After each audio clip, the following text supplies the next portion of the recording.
Before we get into today's video, I do want to let you guys know that this video is for entertainment purposes only.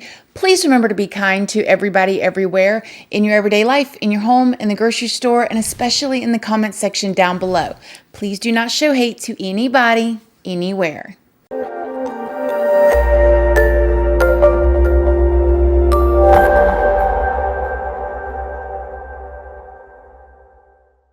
Good morning, my lovelies, my beauties, my friends. My name is Christina and welcome to my channel.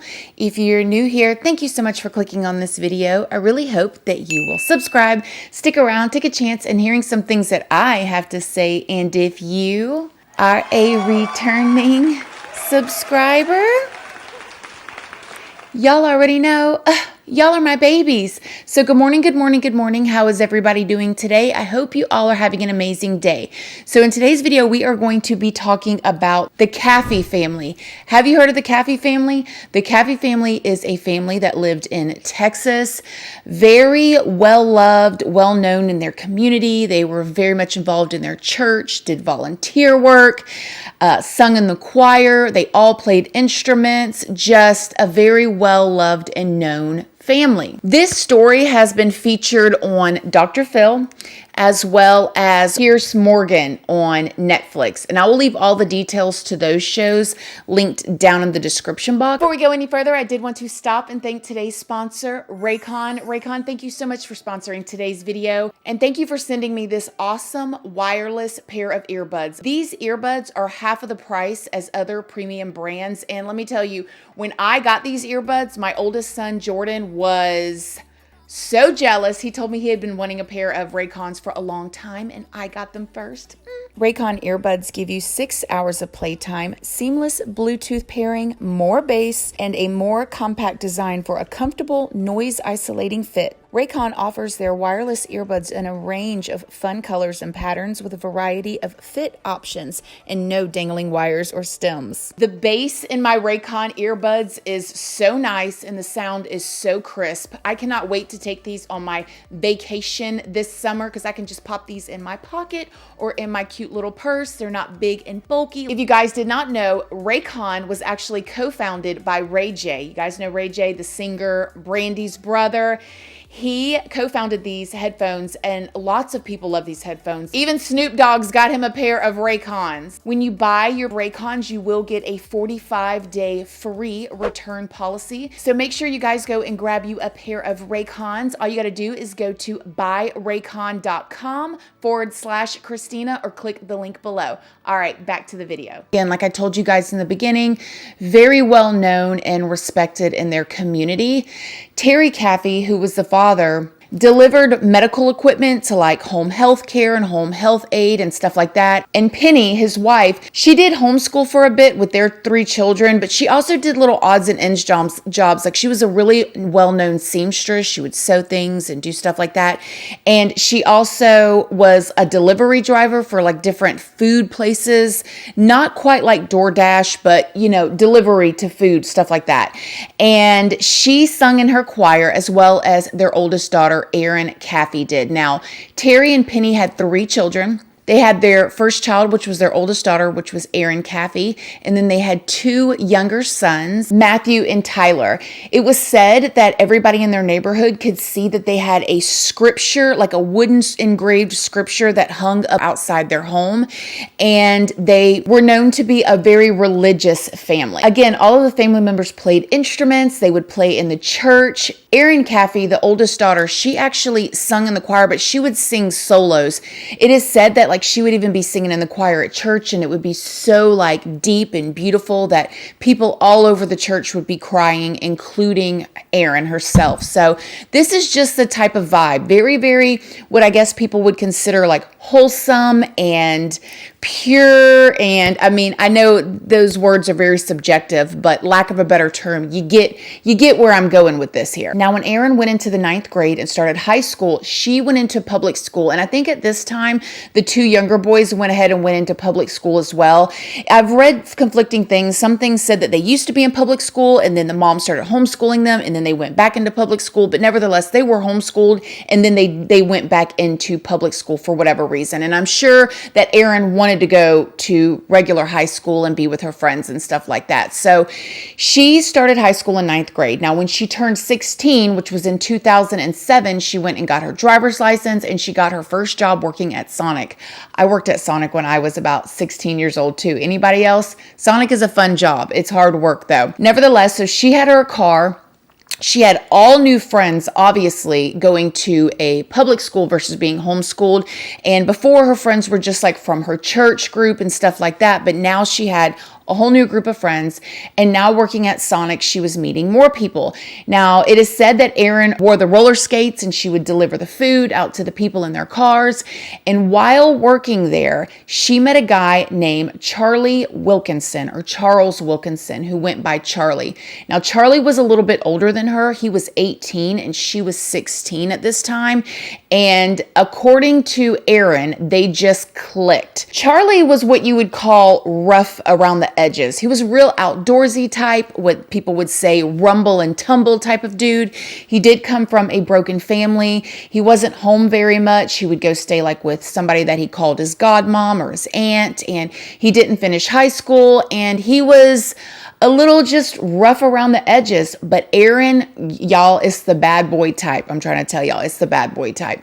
Erin just was completely smitten with him. So they started kind of sneaking around and seeing each other. And Erin's parents, Terry and Penny, picked up on it and they talked to their daughter. And I said, well, I certainly want to meet this young man.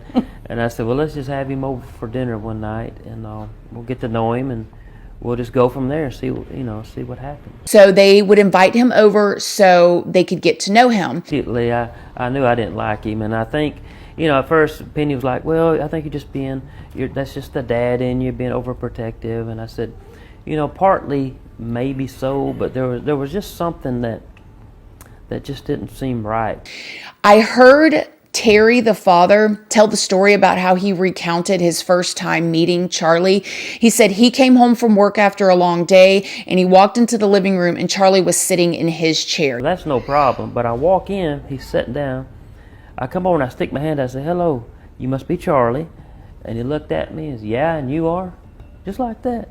And he said right then and there, he was kind of taken back. Like, okay, this kid is up in here sitting up in my chair. I have to go up to him and introduce myself. And then he acts like I'm inconveniencing him, basically, And so right off the bat, the parents may not have had the best vibe from him, but nevertheless, they were trying to get to know him. They would invite Charlie over for dinner all the time.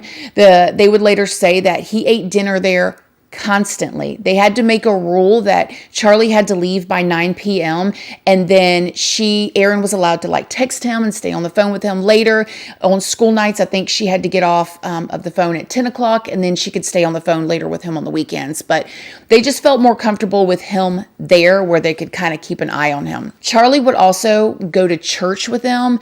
Now, it rubbed the parents wrong while they were at church because the rumor is that when they were at church, they would be being what is considered to be, I guess, a little inappropriate at church. They would be hugging and all up on each other. And it is even said that one time people saw that Charlie had his hand up Erin's shirt in the church. Church would be over and everybody would leave from out of the church and go stand outside to talk. And before you know it, Erin and Charlie would be just over there by themselves. They wouldn't interact anymore. Erin wouldn't talk to anybody else. And they would just be over there hugged up and he'd have his arms around her and they would be kissing and stuff. And it's okay, you guys, calm down. Can you just give us this hour and a half at church and then, whatever. So the parents, it was just little things like that it was just, kind of rubbing the parents wrong. Eventually, the parents started noticing that Charlie was being what they would call aggressive and obsessive with their daughter.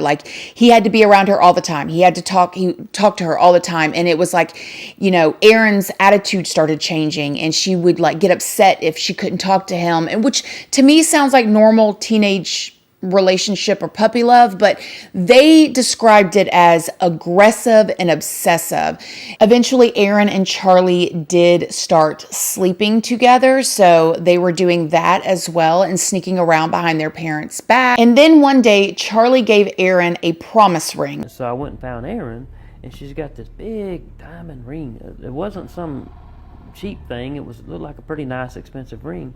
And I think it was his mother's or grandmother's ring or whatever.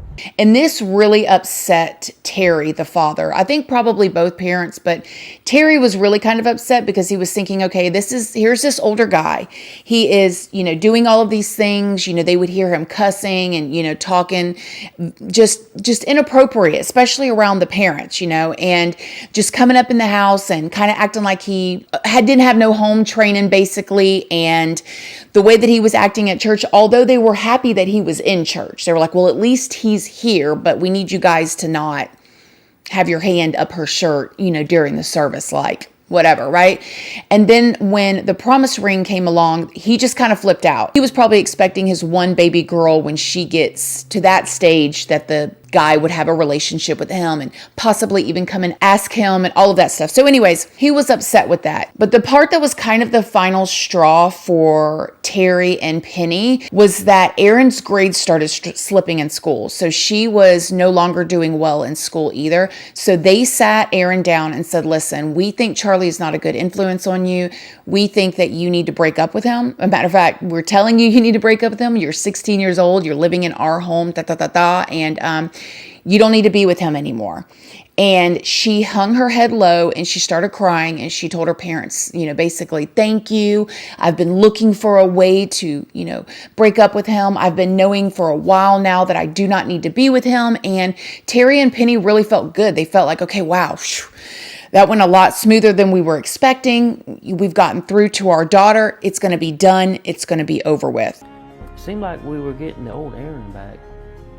Now, during this time that Erin was dating or being boyfriend and girlfriend with this guy, Charlie, she had made some more friends too. There was another guy named Charlie Wade who was 20 years old, and he had a girlfriend named Bobby Johnson who was also 18 years old. So Erin was hanging out with all older kids, right? Which I know they're 18 and 20, but that's, your brains are not fully developed until you're 25. Anyways, she was hanging out with, this much older group. Now, this guy, Charlie Wade, who was like best friends with Charles or Charlie Wilkinson, they're both of their names are Charlie. Charlie Wade was actually going through a divorce at 20 years old and had a little baby girl with his ex-wife. So he was kind of going through some things already at 20 years old. And so Erin is hanging out with them, talking like adult things and stuff like that. Well, once her parents told her that she had to break up with Charlie, a bunch of their friends would later say that Erin was going around telling her other friends that she wanted to kill her parents. She wanted her parents dead. She was tired of them riding her butt, putting all of these rules on her, and that her life would be so much better if they were just dead. Now, of course, when Erin came to Charlie and told him what her parents said, he was enraged. It is said that he was so mad. He was losing his mind. Like, how could your parents come in between what we have? I've given you my grandma's promise ring. I love you. I'm going to marry you. And Erin is like, oh my gosh, of course. Yes. My parents are terrible. I just wish they would die. Well, Erin also started telling her boyfriend and her other two friends that I was telling you about that her parents beat her. And she was terribly afraid of her parents. Her parents were so abusive and they hit her and beat her. And so now she's got Charlie, who feels like he loves her at this point, thinking he needs to protect her. Well, they come up with this plan, this hazy plan to kill her parents. Yes, 16-year-old Erin and her 18-year-old boyfriend, Charlie, and then their two friends, 18-year-old Bobby, who is the girlfriend of the other Charlie, who is 20 years old.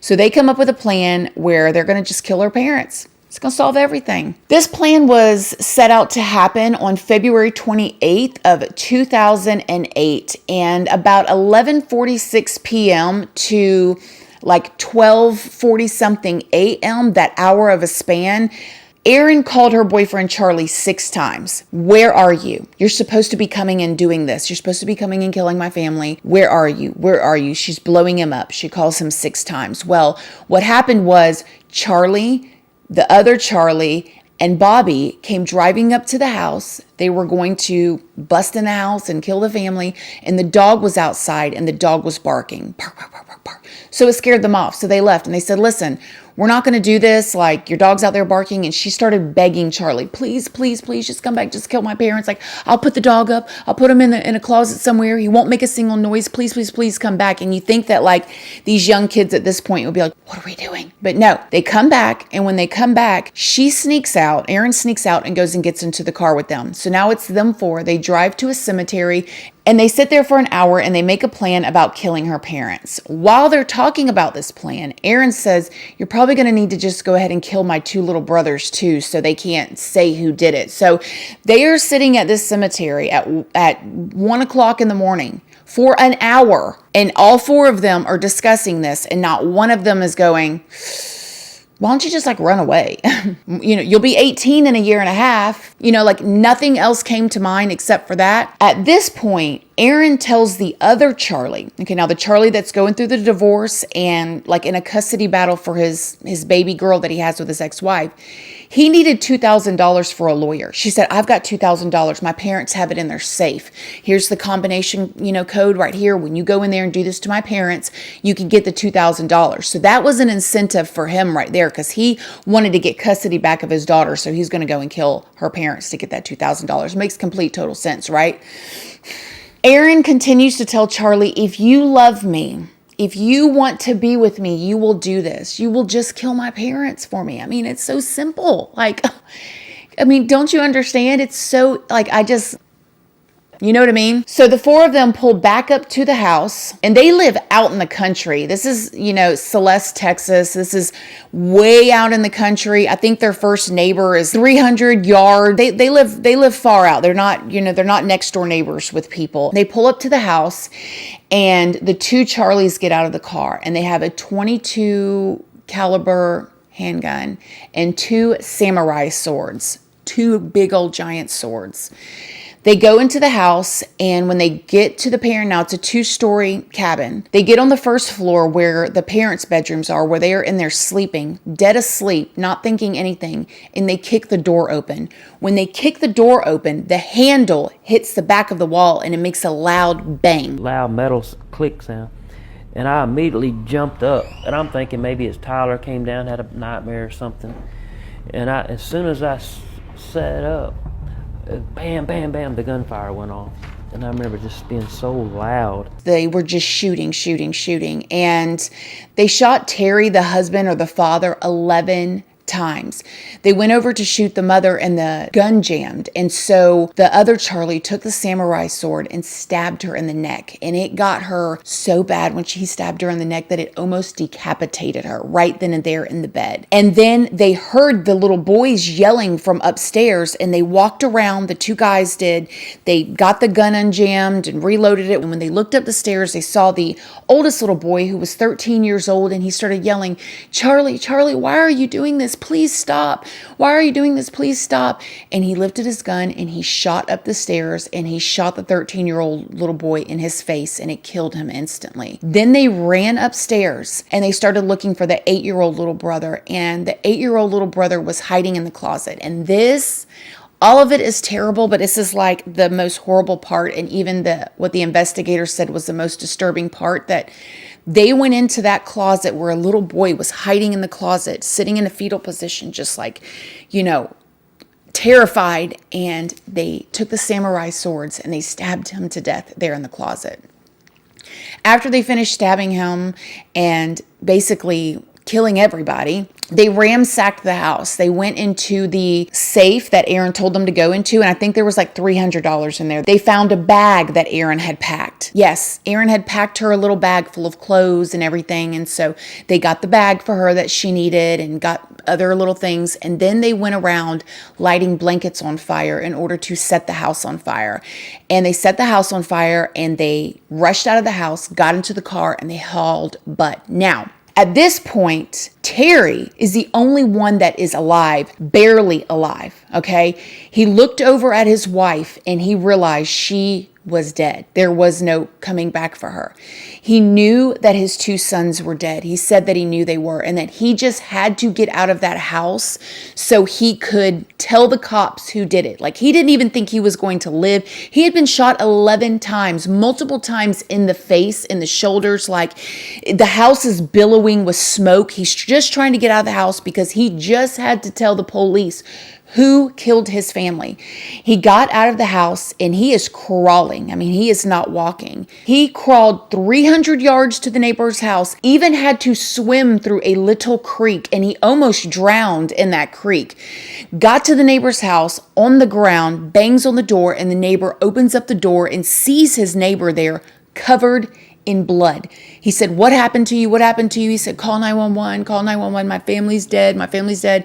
The neighbor calls 911. The 911 dispatcher is asking him, where is he injured? The neighbor could not even tell the 911 dispatcher where he was hurt because he was covered from head to toe in blood.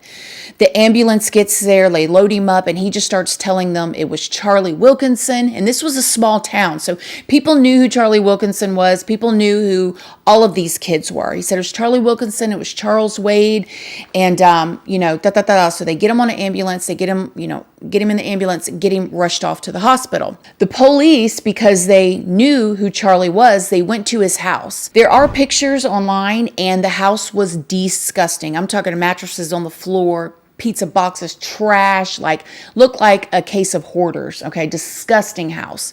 They go into the house, they tell Charlie, get up, get dressed. And they looked over and they saw a shirt that had like blood on it and stuff like that. So they take Charlie in, right? And when they take him in, they start questioning him. And they also were questioning Terry, the father.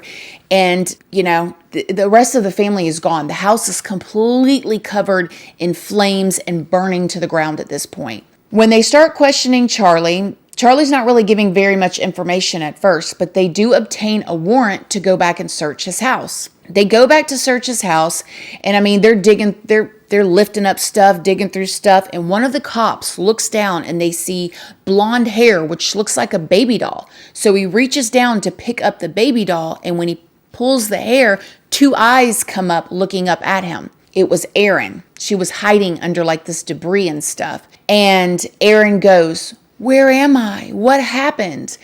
And the cop is like, "You're in this house, your family's been hurt." And she's like, "Oh my gosh, I was drugged and kidnapped." So they get her in the car, and they're feeling really bad for her at first. So they're like, "Oh my gosh, she doesn't realize she's been drugged and kidnapped and by this guy that was obsessed with her and loved her." And, they let her father know after he comes out of surgery that her daughter survived. And he's like, "Oh, thank God, whatever, So they get her in a car and they're driving her down to the station. They drive her down to the station and, they're talking to her. And then one of the investigators goes, "Does she smell like smoke?"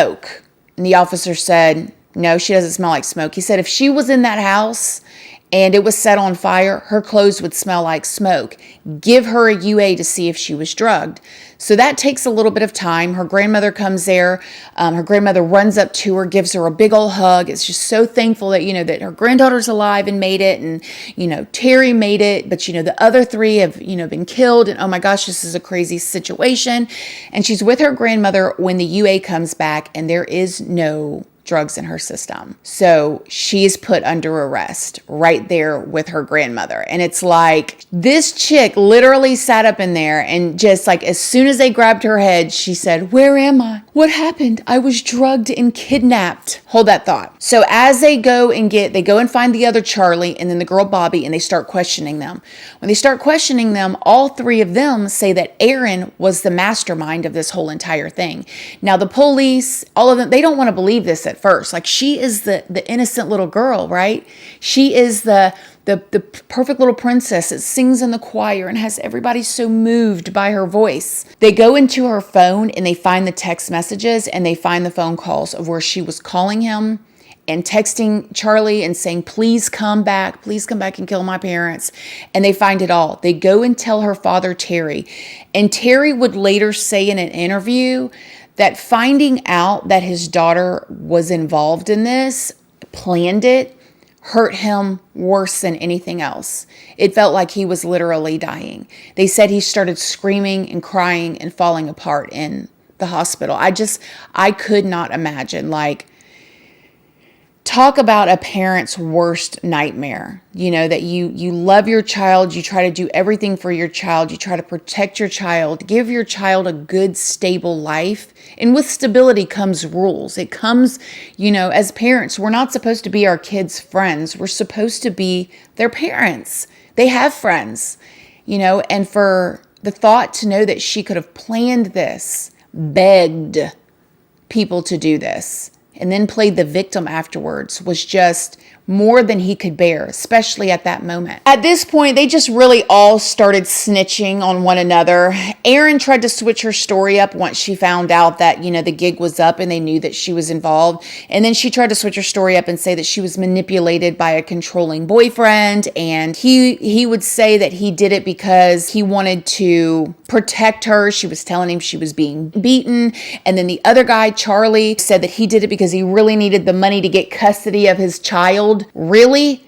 Like, you definitely don't need custody of your child if that's what you're going to do, sir. Like, what alternate universe were these kids living in? You know, that they thought that this was a good idea or that they were going to get away with it, or like what they were going to do after they got away with it. Like even if the whole entire plan, they did all this and burned it to the ground, was she going to be Bonnie and Clyde on the run from the police forever? Like, what was going on in their mind? Like, I know whenever I was younger, I used to make crazy plans and stuff, never killing anybody, but like I was going to run away and like somebody was going to come and save me, right? Like a lot of us have probably had those thoughts, but you burned the whole like, I just don't know. I guess they really thought that they were going to get away with it.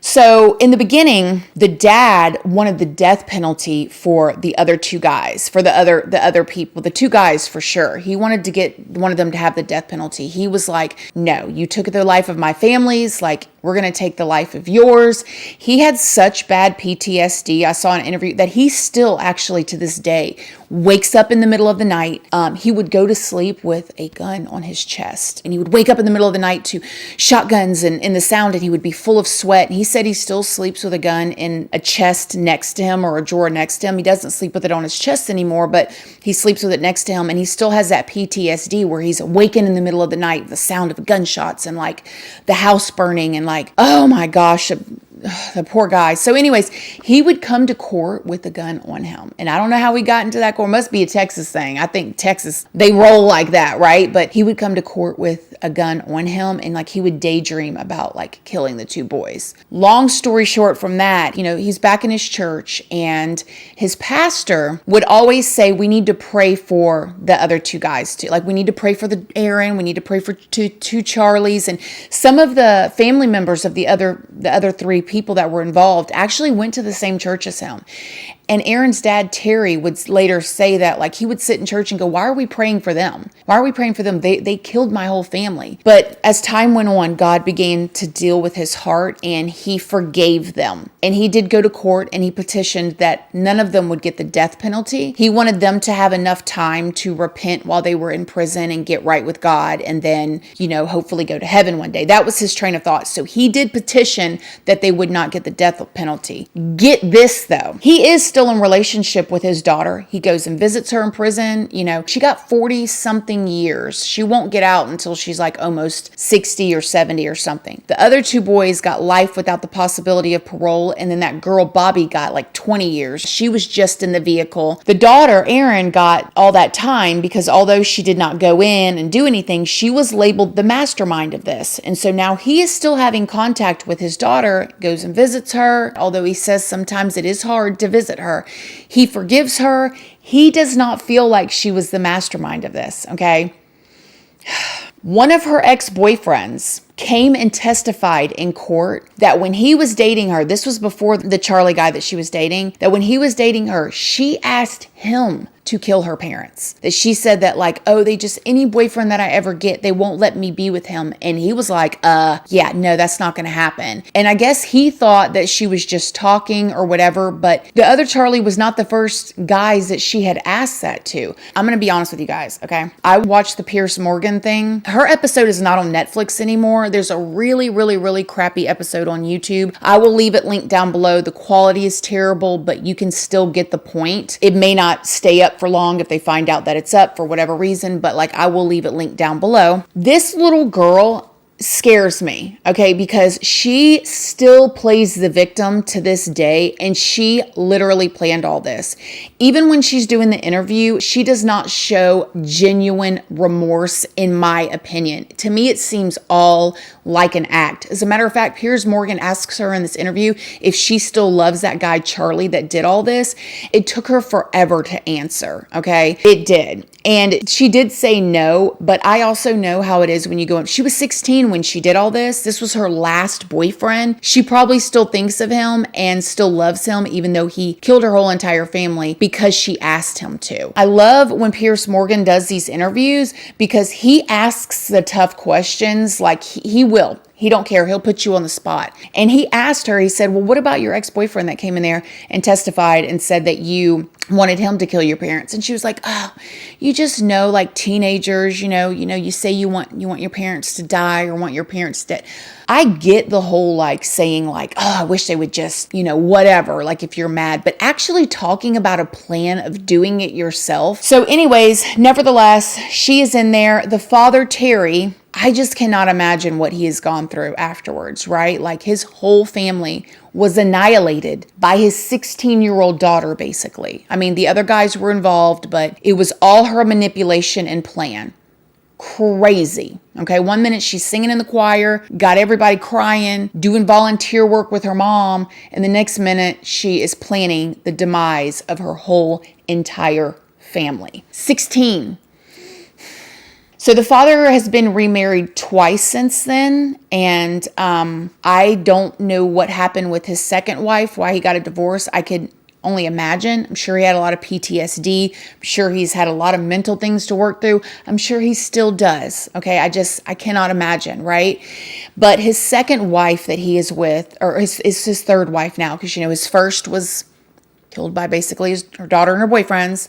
The second one, they got a divorce. And then now the third one he's been with for quite a while now. They have children together and he is very happy and he feels like he has his family again. And again, he does go and visit his daughter and sees her and forgives her. But yeah, so have y'all heard about this story? Have you heard about it? Absolutely terrible, especially like me too. Like I have a 9-year-old thinking about that 8-year-old baby boy in the closet. Oh, and another part that I didn't tell you guys is that when the 20-year-old Charlie dropped Erin and her boyfriend Charlie off at their house, they slept together. So he literally killed their whole family except for her dad, set the house on fire. She's sitting in the car while all this is going on. They leave and they're so excited that they sleep together. And you're not going to tell me that this little girl is not a sociopath or a psychopath? Ugh.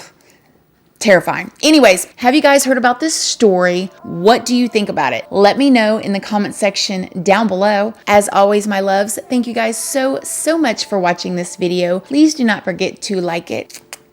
It's a free way that you can help your girl out. And until next time, I love you guys so very much. And I'll see y'all in the next video. Love you guys. Bye. We are dreaming in the dark. We are nothing more than dust.